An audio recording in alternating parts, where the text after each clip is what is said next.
budgeting. I love it. I'm a numbers nerd. I enjoy it.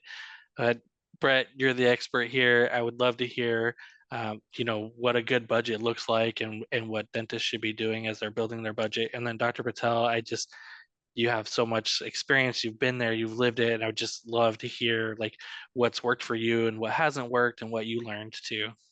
Yeah, and Matt, that's just a great question. Budgeting is such a foundational piece of financial wellness, especially for dentists.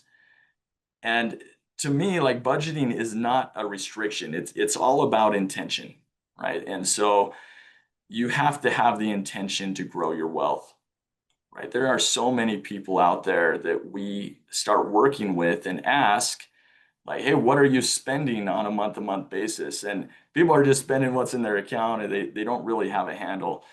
And so it's super critical to start by, identifying all of your fixed obligations, housing, loan payments, insurances, etc., and then estimate what your lifestyle spending is going to be. As a CPA, we all have like crazy experiences or stories, right? And I remember one doctor was making about $150,000. She went and bought a $150,000 car and was like not saving any money at all for retirement. And I was like, hey, why'd you do that? Like you didn't even run it by me.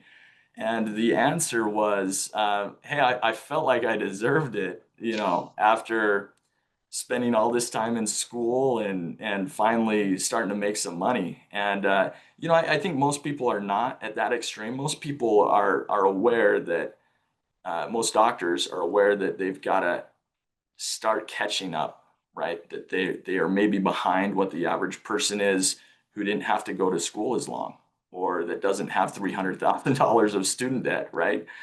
And so start with your fixed obligations. And then from there, we shift to debt management. So student loans, practice loans, even credit cards, we have to prioritize them based on interest rates, tax treatment, and strategic importance. So for example, paying down your high interest loans. As a CPA, I'm always tax aware. What's tax deductible? Student loan interest is not tax deductible. Practice loan interest is, right? Vehicle interest could be tax deductible if you run it through your corporation as a business expense. There's the tax deductibility factor can make your actual interest rate a lot less. Could cut it almost in half for some people. And so when budgeting is something we're looking at, I always like the 50-30-20 rule. So if we can dial in on about 50% of your income going to that fixed expense category, let's say you run your numbers and you're like, that's not possible for me. I like when I add up my housing, my insurances, my needed subscriptions, whatever it is, if it's over 50%, then it's like, okay, well, we can't really cut that category. Maybe you can, but some high cost living areas, right? You're not going to have a lot of flexibility there on those big chunk items. And so that's where we would say, oh, well, let's reverse into that. And like, how can we add a half a doctor day at work? Maybe you're going to learn and invest in yourself on how to set implants and learn some procedures that would help you increase your production numbers, right? So I always want to tie that back to your production numbers. Like if you aren't hitting, if you can't cover like your fixed costs with 50% of your income, we should focus on your income and reverse engineer into that. The other thing would be 20% should just go automatically to savings or debt service. So 50% to your fixed costs, 20% to savings, and automate that. It has to go on autopilot. Otherwise, it's there and it's available and you can spend it. And so if you can just automate that savings, set it up so your 401k is getting handled.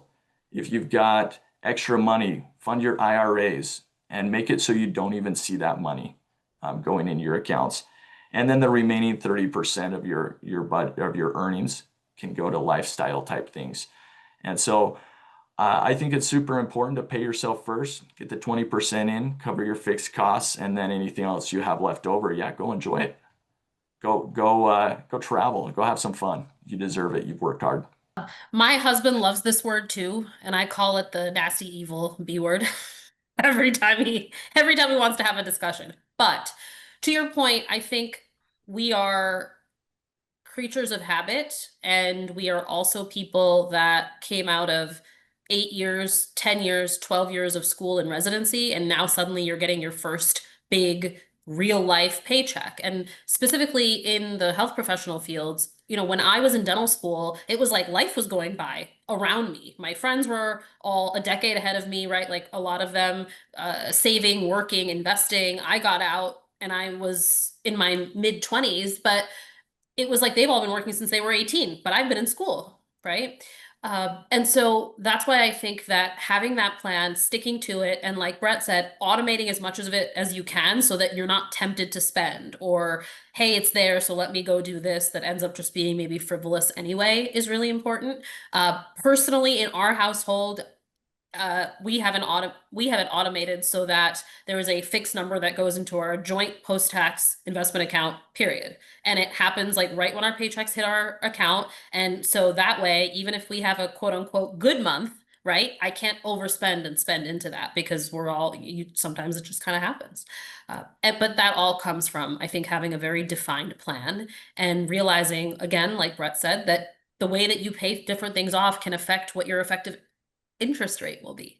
And being a business owner, being a practice owner, and having those deductions and taking advantage of that, and the tax code is there, right? You're not doing anything that's wrong. That's how the code is written. So making sure you have that professional to guide you through it and utilizing all of the things that are available to you while sticking to your budget is important. And yes, look, New York is a high cost of living area. California is even more of a high cost of living area in a lot of places.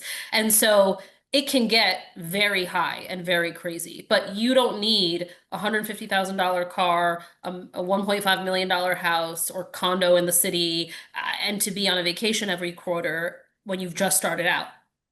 If you've got the 50, 30, 20 down and that allows for you to do it in that 30%, have at it. But just realize that you need to be smart about that. I had read this thing, the advice of like how busy doctors are, like running from room to room, seeing patients, like then trying to be a business owner and all the things. And a thing I read was if you're going to spend $5,000 or more, take a partner first. Is that something you've heard, or is that something you When you, follow? when you say take a partner, you mean like in your business or like consult with a spouse? Yeah, well, anybody, your CPA, your spouse, your business partner, somebody. Well, let's see. My spouse largely leaves me alone about these things. However, everyone's rules in their lives are different. I know, so my father is the practice owner at home. All the practices are all owned by him. And so before he made larger purchases or decisions, we had a conversation about how to kind of use it and what that was going to do. It's great if you buy the newest scanners or printers or invest a bunch of money into courses to better yourself, but how are you actually going to use that? What's the ROI? Do you have buy-in from your team? Are they going to also talk to patients about this great new technology you have or this new procedure that you've added? Or is it just going to be you, right? There has to be that sort of passing of that baton in the practice.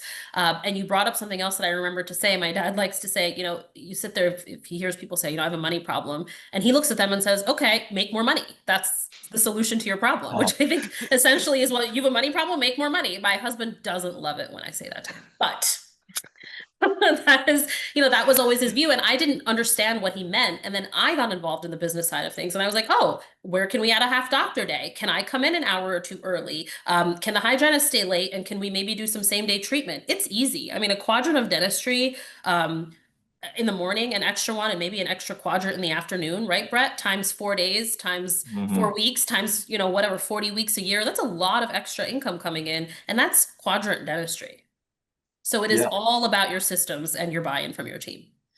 absolutely. I love that so much. And when I look at my client base, right, we have solo owner doctors, right, that are producing or they're collecting in their practice upwards of $2 million a year, right? Phenomenal. And they've not everyone's doing that, right? But it is a possibility, right? And so it can be really exciting once you realize that there are things you can implement to really skyrocket your earnings potential. And so, yeah, I think it's important to be aware of that. I having an accountability partner, Matt. I like at the end of the day, budgeting is not rocket science. It's a matter of like putting everything into an Excel spreadsheet and saying, this is what I'm spending. It is not hard. It takes a little bit of time. You've got to monitor it. And I think more than anything, it comes down to having an accountability partner. And that's whether it be your CPA or a financial advisor or a spouse. I think that can go a longer way than anything else with getting a budget and actually having motivation to like monitor it and not just swipe a credit card. Yeah. Yeah. And that was what when I first moved here, right after we were engaged, that was a decision we made with ourselves that, okay, what's a number that's comfortable for us that we know that we can commit to? Okay, when is it going to get taken out? When do our paychecks usually come into our accounts? Great. This is what we're doing. And we've been at it 2 years. And like you said, you're exactly right. I would just be swiping the card for more stuff or doing other things, and then that would be affected. And we made that agreement. So I think it's important to have that kind of figured out with whoever that partner may be, business partner, spouse, family member, whatever.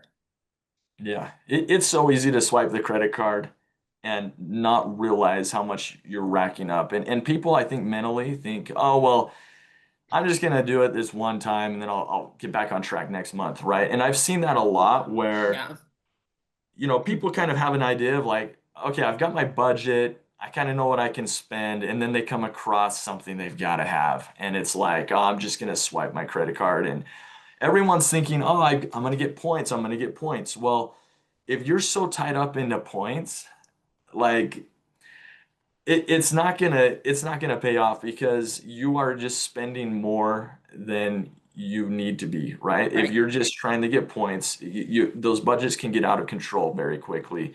Yeah. And so the doctors I've worked with who are really sticking to a budget and saving a lot, upwards to 30% of their income, right, have the ability to just sit down and know what they're going to spend.